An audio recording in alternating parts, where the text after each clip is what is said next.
Greetings and welcome back to my channel, guys. How are you doing today? So in this video we're going to talk about two lesser dragons, the Hatori and the Tylor. Now the Hatori are distant relations with dragons, and they resemble a cross between a dragon and an alligator. Their hide looks like rock, which they use to camouflage themselves within the environment, and they have the ability to swim through sand, sinking and moving effortlessly under the surface. Now the average size of a Hatori is between 10 to 50 feet, but there is a rare breed of Hatori called the greater Hatori that could reach up to 200 feet in length. The main weapon that the Hatori uses is his long whip-like tail, which uses to take out enemy at a distance. Now lesser Hatori usually travel in packs, ambushing travelers who cross the desert, while greater Hatoris tend to live in solitary. They are highly territorial and even more aggressive than the lesser Hatori, and will attack anything on sight if it breaches into their territory.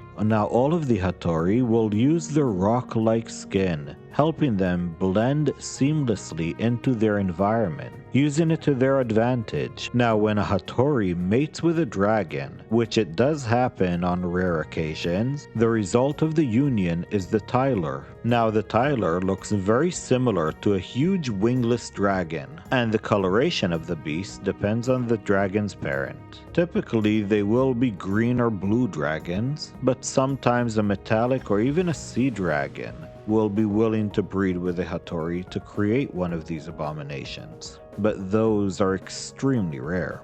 Now Tylors could grow all the way up to 60 feet in length, with horns on their heads that are as long as a man's arm.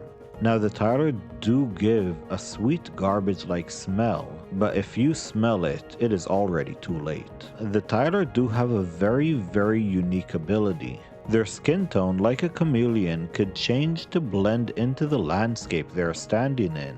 And similar to the Hatori, they use their whip-like tail that is about 1/3 of the length of their own body as a weapon. Now Tylor usually live in arid regions, but will move where food is available. The Knights of Naraka occasionally use them as mounts, as they do enjoy working in large groups and are very easy to teach. They can speak common, and they use this skill to lure in prey, or even more terrifyingly, to cast spells. So if a Tylor is starting to lose a battle, it will move out of range of its intended victim and start casting spells on it.